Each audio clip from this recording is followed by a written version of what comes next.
할렐루야. 뭐 이렇게 할까요? 어두워도 괜찮으실까요? 불을 켜고 하겠습니다. 한 주간 잘 지내셨는지 모르겠습니다. 9월이 시작됐습니다. 그죠? 오늘부터 9월 시작입니다. 9월이 말이 안 되는 것 같죠? 벌써 9월이라니. 9월이 시작되면서 어떤 것을 느끼셨는지 모르겠습니다. 어떤 것을 느끼셨나요? 시간이 너무 빠르다. 그렇죠. 시간이 진짜 빨리 가는 것 같습니다. 좀 있으면 네. 자, 그거는 조금 약간 우울할 수도 있는 얘기니까 치워놓고 좀 기분 좋은 얘기를 한번 해볼까요? 기분 좋은 느낌 중에서 뭐가 있었을까요? 그렇죠. 시원하죠. 제가 원한 대답이 바로 이거였습니다. 시원하죠. 네, 아침 저녁으로 이제는 가을 바람을 느낄 수 있는 것 같습니다. 새벽에는 추워서 문 닫고 자는 그런 일을 어저께 경험했습니다. 추워가지고 갑자기 감기 걸릴 것 같아서 문을 닫고 잤는데 이렇게 가을이 오니까 진짜 확실히 하늘이 되게 높아 보이고 새파랗고 또 구름도 되게 뭉게뭉게 떠다니는 것 같고 공기도 미세먼지가 없는 것 같아요. 그죠? 공기도 깨끗한 것 같고 이렇게 가을 바람을 맞고 있으면 기분이 절로 좋아지는 것 같습니다. 또 저희들이 보는 TV나 이런 이미지들에서 풍성한 이런 과실들의 이미지를 접하게 되잖아요. 그리고 그런 것들을 볼 때, 그리고 차를 타고 다니거나 할 때 이렇게 들판에 황금빛으로 물들어가는 곡식들을 보면서 정말 결실의 계절이구나. 되게 풍요로운 느낌이 저희들 마음속에 드는 것이 사실인 것 같습니다. 이처럼 기분 좋은 가을을 느끼면서 우리가 함께 우리의 시작을 다시 해보는 마음을 갖는 것 같아요. 그러니까 한 해가 마지막에 접어들고 있지만 이 4, 4분기로 가고 있지만 그럼에도 불구하고 이 가을에 새롭게 열매 맺는 것들 보고 그 더운 그 여름에서 새롭게 시원한 이런 기분 좋은 계절로 나아가면서 이제 여름철에 그 무기력했던 나의 모습은 버려두고 이제 가을의 시원함과 함께 나의 삶도 시원하게 그리고 풍요롭게 다시 한번 계획해보자. 그 나의 삶이 그렇게 될 것이다 라는 희망을 가지고 새롭게 출발하는 것이죠.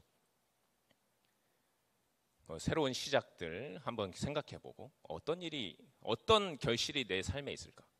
어떤 새로운 만남들이 다시 시작될까?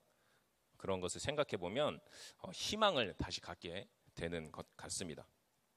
이런 희망을 품고 있을 때 그런데 누군가 찾아와서 뭘 그런 걸 기대하고 그러냐?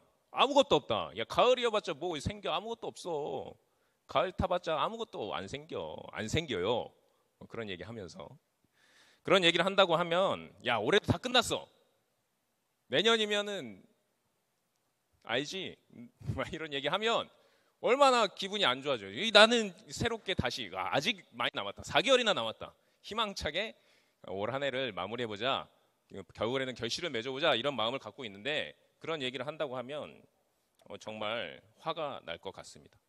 이러한 말들을 우리가 뭐라고 하죠? 초친다 그러죠. 왜 기분 좋게 시작하려고 그러는데 초치냐. 이런 얘기를 하는 사람들 우리가 그래서 되게 싫어하죠. 눈치도 없는 그런 초치는 말만 하고 부정적인 사람. 되게 안 좋은 이미지로 우리에게 다가옵니다. 그런데 오늘 본문에서 에스겔도 이런 초치는 사람으로 등장하고 있습니다. 오늘 30장 1절에서 2절 말씀 제가 세번역 성경으로 한번 읽어드리겠습니다. 주님께서 내게 말씀하셨다. 사람아 예언하여 전하여라. 나 주 하나님이 말한다. 너희는 오늘 슬퍼하고 통곡하여라. 오늘 말씀은 그 바벨론에 끌려간 이스라엘에게 선포했던 말씀이었습니다. 말씀이 선포될 당시 이 포로로 잡혀온 이스라엘 백성들은 포로의 생활을 하고 있었지만 새로운 희망에 가득 차 있었습니다.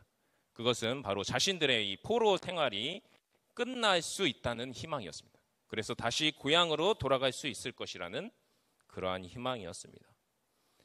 이러한 희망은 그들이 처했던 현실이 거의 이제 나라가 멸망해 가고 있는 것을 바라보면서 이 포로로 끌려간 그 바벨론 땅에서 이스라엘의 땅의 소식을 들을 때 그 이스라엘 땅이 이제는 회복되지 못할 것 같다. 이제는 진짜 나라가 망하려나 보다라는 그러한 생각을 하게 하는 시점에서 그런 절망적인 상황이었기 때문에 더욱 큰 희망으로 다가왔을 것입니다. 그래서 다들 야, 소식 들었어? 우리 다시 고향으로 돌아갈지도 몰라. 우리 바벨론에서 그 억압에서 해방될 수 있을 것 같아 라는 말을 하면서 잔뜩 기대에 부풀었던 것이죠. 그런데 그러한 기대에 희망에 잔뜩 부풀어 있는 이스라엘 백성들에게 하나님께서는 에스겔을 통해서 초를 치는 말씀을 선포하신 것입니다. 잘 될 거라며 서로 격려하고 웃고 있는 이스라엘 백성들에게 웃지 마, 너네 슬퍼하고 통곡해야 돼 라고 말씀하신 것이죠. 왜 그러셨을까요? 하나님이 웃고 이렇게 기분 좋게 있는 이스라엘 백성들이 보기 싫으셨던 것일까요? 그 이유는 이스라엘 백성들이 가지고 있는 그 희망이 헛된 희망이었기 때문입니다. 이스라엘 백성들의 희망의 원천은 이집트였습니다. 이집트. 저희들 개역개정 성경에는 애굽이라고 나오죠. 애굽이 이집트를 말하는 거지 않습니까? 바벨론과 대립하고 있는, 그 당시에 대립하고 있는 유일한 세력이 바로 이 이집트 세력이었기 때문입니다. 그래서 전쟁을 할 때 치고받고 하면서 이기기도 하고 지기도 하고 그런 일들을 할 수 있는 나라가 바로 이집트였던 것이죠. 그리고 이 말씀이 선포되는 당시 그 당시쯤에 이 바벨로니아가 이집트로 향해서 쳐들어갔는데 이 이집트를 멸망시키려고. 그런데 이기지 못했어요. 이집트한테 지고 패퇴한 사실을 이 이스라엘 백성들이 들었을 것입니다. 그러한 얘기를 들으면서 원래부터 이 이집트와 동맹을 맺고 있었던 이 이스라엘 백성들 입장에서는 야, 이집트가 바벨로니아를 이겼대. 걔네가 다시 군대를 이끌고 와서 이 바벨로니아를 몰아낼 것 같아.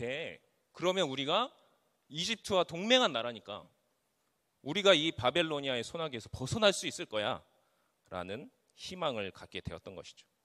이러한 이스라엘 백성들의 판단은 어떻게 보면 합리적인 판단이라고 할 수 있겠죠. 그죠?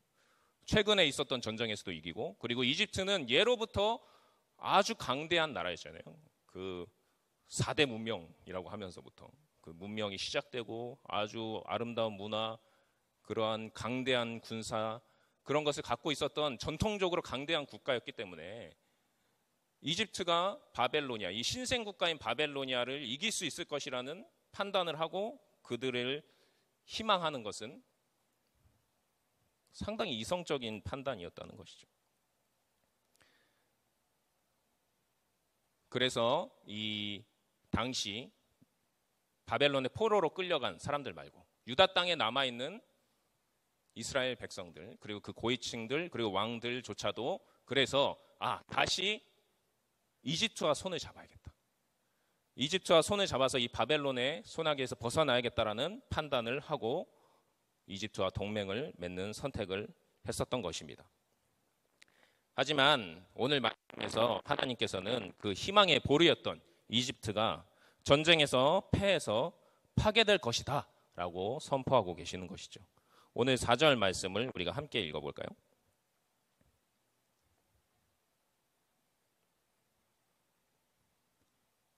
함께 읽겠습니다.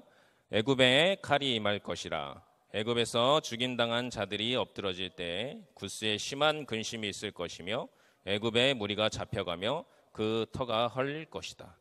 오늘 말씀은 이집트 그 땅이 완전히 파괴되는 모습을 그리고 있습니다. 지금 우리가 살고 있는 이 시대에도 이스라엘 백성들이 경험한 것 같은 그 문제적 상황들을 마주한다고 할 수 있습니다. 이스라엘 백성들이 그 포로의 상황에 처해 있었을 때 자신들의 존재 위협을 느꼈던 것처럼 그 당시 나라들의 그 민족주의를 통해서 나라가 형성되고 그리고 그 민족이 그들의 삶을 보장해 주었던 그러한 시대 상황에서 나라가 멸망한다는 것은 그들의 생존이 가능하지 않다는 것을 말했기 때문에, 그래서 자신들의 나라가 망하면 어떻게 되는지 예상하고 있었기 때문에 그러한 위협 속에서 그 위협을 극복할 수 있는 수단을 강구했던 그 이스라엘 백성들처럼 우리들도 그러한 위협들을 마주하고 있다는 것이죠. 우리들의 존재를 위협하는 문제들을 날마다 경험하면서 그리고 무의식적으로 계속 신경 쓰면서 살아가고 있다는 것이죠. 마음의 문제들, 건강의 문제들, 아니면 개인적인 다른 문제들, 가정에 있는 문제들, 그리고 직장에 있는 문제들, 친구와의 문제들, 사회에서 경험하게 되는 문제들, 그런 수많은 문제들을 경험하면서 저희들이 도저히 그 돌파구를 찾아낼 수 없을 때 어떻게 말합니까? 죽을 것 같다. 이것 때문에 힘들어서 죽을 것 같다. 그리고 정말로 그 돌파구를 찾지 못해서 극단의 선택을 하는 사람들도 많이 있는 것을 우리가 알고 있습니다. 이렇게 수많은 문제들이 날마다 우리의 존재를 위협할 때 우리는 그 상황들을 돌파하기 위해서 그 상황들에서 최대한 합리적으로 이성적으로 그 문제들을 해결하기 위해서 여러 가지 고민을 하고 방법을 생각하고 그리고 판단하고 움직이고 있는 것이죠.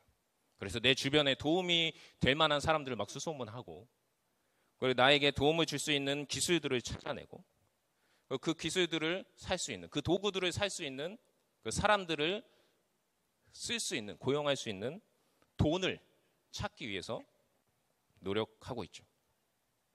이스라엘이 이집트가 자신들의 문제를 해결해 줄 것으로 생각하면서 동맹을 맺었던 것처럼 우리도 나에게 최대한 도움이 될 수 있는 그 수단들 그리고 사람들 그 기술들 그리고 이 세상의 사상들 그것들과 동맹을 맺으면서 살아가고 있다고 할 수 있겠습니다.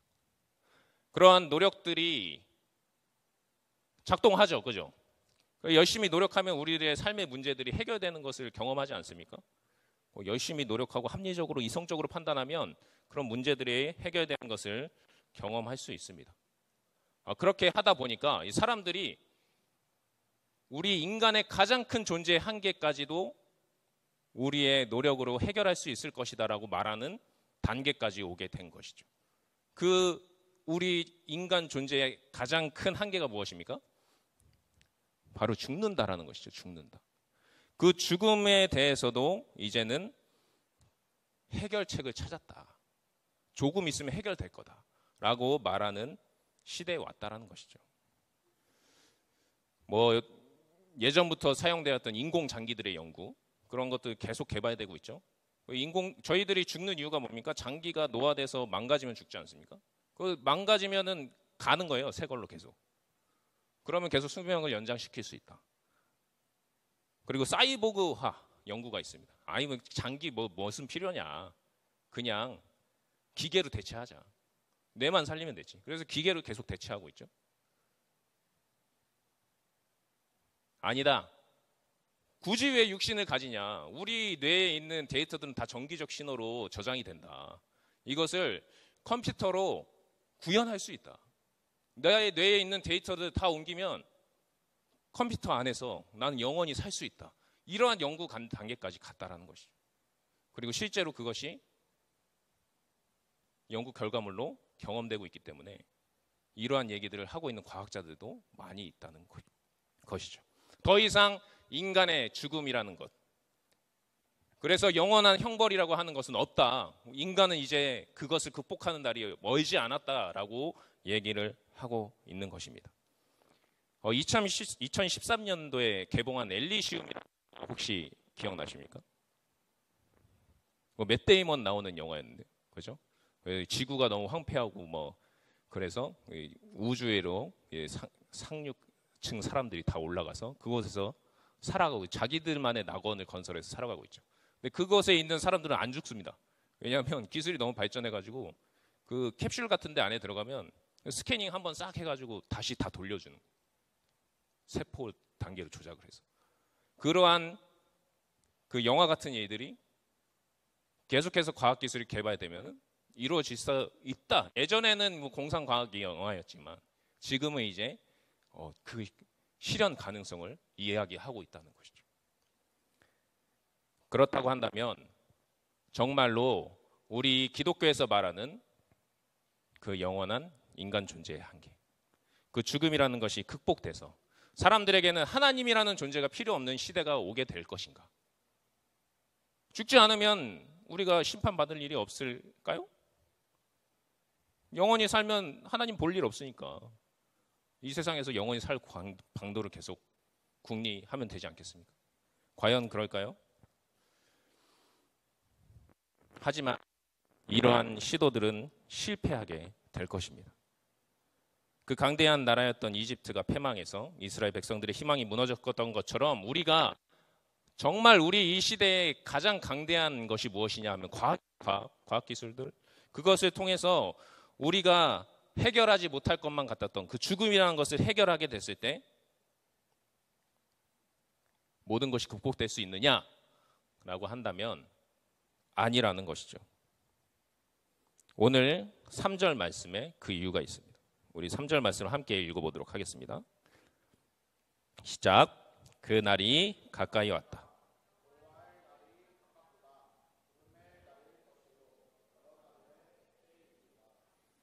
오늘 3절 말씀은 여호와의 날에 대해서 이야기하고 있습니다. 여호와의 날이란 하나님께서 자신의 뜻을 이루시는 날을 의미합니다. 이 날은 전통적으로 저희들이 하나님께서 죄를 심판하시고 하나님의 의를 세우시는 그 날을 의미한다고 이야기했습니다. 이집트가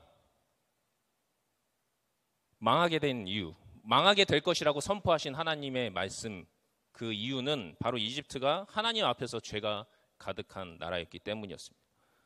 이집트의 바로 왕은 이렇게 말했다고 합니다. 오늘 앞장에 있는 29장 9절에 나일강은 내 것이다. 그리고 그 강은 내가 만들었다. 이것은 무슨 말입니까? 바로가 자기가 창조주라고 이야기하고 있는 것이죠. 그 강을 자신의 손으로 만들었다. 그리고 오늘 30장 6절 말씀에 보면 이렇게 얘기합니다. 이집트의 거만하던 권세가 꺾일 것이다. 이집트가 교만했다라는 것이 거만했다는, 자신들이 이 세상의 정점에 섰다. 그렇기 때문에 내가 신과 같은 존재다. 아니 내가 신이다라고 말하는 그러한 교만을 보여줬다는 것이죠. 그리고 같은 장 13절에 나 주 하나님이 말한다. 내가 우상을 멸절시킬 것이다. 이집트가 범한 죄는 교만과 우상 숭배, 하나님께서 가장 싫어하시는, 가장 증오하시는 죄를 범했기 때문에 하나님의 심판을 할 수 없었던 것이죠. 그렇다고 한다면 아까 말씀드렸던 그러한 시도들, 내가 죽음을 극복하기 위한 시도들, 과연 그러한 시도들이 하나님 앞에서 인정받을 수 있는 것인가? 라는 물음을 던졌을 때 아니라는 것입니다. 왜 아닐까요? 그 기술들이 정말로 우리 인간의 어떤 건강을 위한 것, 그리고 아픔과 고통을 없애기 위한 것이라고 한다면 괜찮겠죠. 하지만 그 기술들을 만들어내고 그 기술들을 상용하는 그 사상의 근본에는 어떤 생각들이 깔려 있는 것입니까? 내가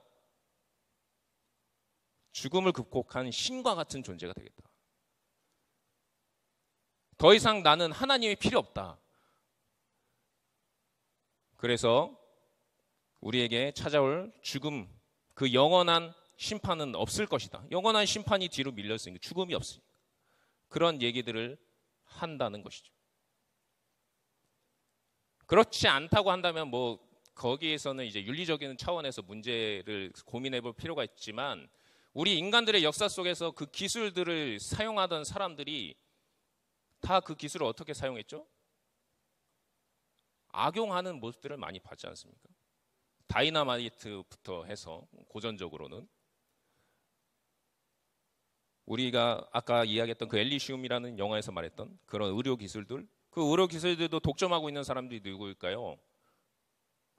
상류층의 돈 많이 권세 있는 사람들이 그 기술들을 미리 선점해서 사용하고 있다.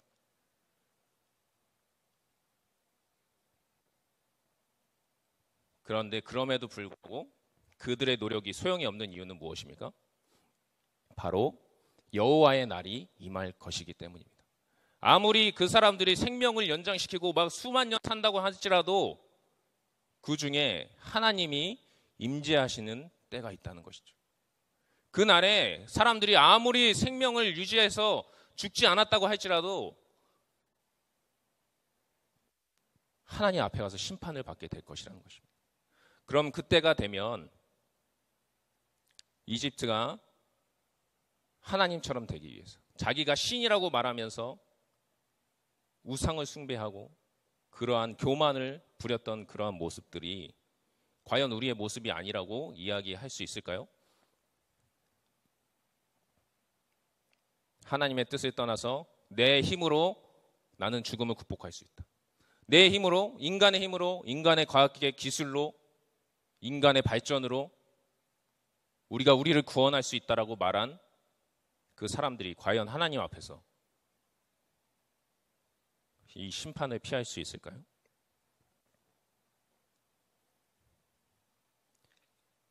그렇지 않다는 것이 바로 오늘 말씀입니다. 이러한 죄된 세력과 동맹 맺은 나라들은 함께 망하게 될 것이라고 5절 말씀에서 이야기하고 있습니다. 에디오피아와 리비아와 리디아와 아라비아와 국가 모든 동맹국의 백성들이 이집트 사람들과 함께 칼에 쓰러질 것이다. 제가 세번역 성경으로 읽어드린 것인데요. 나라들 이름이 너무 생소하니까. 근데 이 나라들이 바로 이집트 주변에서 이집트와 함께 동맹해서 그 세력을 이루었던 나라들을 말하고 있는 것입니다. 이 동맹한다는 것은 어떤 의미죠? 바로 그 나라가 하는 일에 함께 한다는 것을 의미하죠. 그 나라가 전쟁을 하면 그곳에 함께하고 그 나라가 무엇을 하든 간에 도움을 주면서 함께 한다는 것입니다. 이집트와 함께 한다. 이집트와 동맹했다는 것은 어떤 의미를 가지고 있는 것입니까? 이집트의 그 자신이 신이라고 말하는 그 사상들, 그것을 통해서 다른 나라들을 굴복시키고 우상 숭배하는 그 모습들을 인정하고 그들과 함께 한다는 것을 의미하죠. 그렇기 때문에 이 이집트와 동맹한 나라들도 모두 심판을 받을 거라고 오늘 5절 말씀이 이야기하고 있는 것입니다. 그렇다고 한다면 여기서 등장하지 않지만 이 이집트와 동맹 맺었던 이스라엘도 당연히 어떻게 되겠습니까? 심판을 받게 되는 것이죠. 그 세력들과 동맹을 맺는다면 이스라엘 백성들도 그 심판을 피할 수 없었던 것처럼 이 세상에 하나님의 뜻을 따르지 않고 하나님의 의를 세우지 않는 그 모든 기술들 그리고 모든 노력들 그것들과 함께하는 사람들은 동일한 심판을 경험하게 될 것이라는 것입니다. 그렇다고 한다면 우리가 동맹을 맺어야 하는 사람은 누구입니까? 우리가 하루하루 날마다 겪는 그 수많은 위협과 그리고 또 궁극적으로 우리 앞에 놓여져 있는 그 심판이라는 그 한계, 이곳에서 구원해 주실 분은 누구입니까? 바로 하나님이시라는 겁니다. 하나님 스스로 이 땅에 오셨다라는 것입니다. 육신을 입으시고 이 땅에 오신 하나님, 바로 예수님만이 우리를 구원해 주실 수 있는 수단이고 방법이고 통로라는 것입니다. 현대인들이 이것을 인정하지 않잖아요. 예전에는 죽음이라는 것이 가장 두려웠기 때문에 우리를 영원한 생명을 준다라고 하면 그래, 우리에게 영원한 생명의 통로는 예수님뿐이다 라는 고백으로 나아갔지만 지금은 사람들이 그것을 인정하지 않아요. 여러분들은 어떻습니까? 여러분들은 이런 말씀에 인정하고 살아가고 계십니까? 아니면 나도 현대 사회에 물들어서 현대의 과학기술들에 물들어서 영원한 생명이라는 것에 대해서 어떠한 감정도 어떠한 생각도 품지 않고 살아가고 계십니까? 오늘 말씀은 어떠한 수단을 통해서 너희들이 이 땅에서 죽음을 극복한다고 해도 하나님의 심판이 있을 것이다 라고 말하고 있습니다. 그 심판을 피할 유일한 길은 바로 하나님뿐이다. 하나님이 보내주신 예수님뿐이다.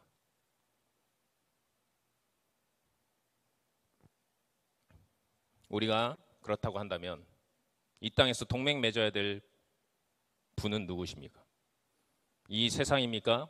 이 세상의 그 현란한 사상들, 현란한 과학기술들, 그것입니까? 예수님이시죠. 예수님밖에 없다는 것을 우리가 고백할 수 있었으면 좋겠습니다. 예수님과 동맹한 자들은 모두 다 구원을 받는다라는 것이 이 성경이 말하고 있는 진리 아니겠습니까? 그 진리를 고백하면서 나아가는 우리 한몸공동체 되었으면 좋겠습니다.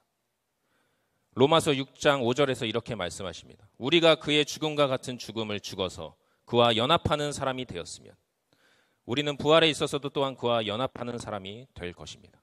이 연합이 무엇입니까? 동맹을 말하는 것이잖아요. 주님과 동맹을 맺고 그 주님이 하시는 그 모든 일에 참여한다고 한다면, 그래서 주님이 죽으시는 것과 그리고 부활하시는 것 그 모두에 함께 한다면 너희들이 구원을 받을 것이다. 이 땅에 오신 그 그리스도와 동맹을 맺음으로,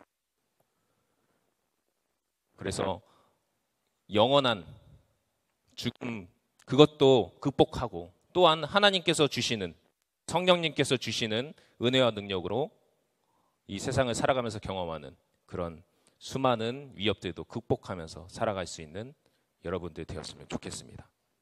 우리가 그러한 하나님을 우리의 유일하신 힘임을 믿으면서, 그리고 주님만이 유일한 우리의 구원의 소망이심을 믿으면서, 그래서 다른 어떠한 기술들, 어떠한 사상들이 아니라 이 세상을 구원할, 이 열방을 구원할 것은 바로 그리스도뿐이라는 것을 우리가 찬양하면서 나아갔으면 좋겠습니다. 우리 예수의 열방의 소망 함께 찬양하시겠습니다.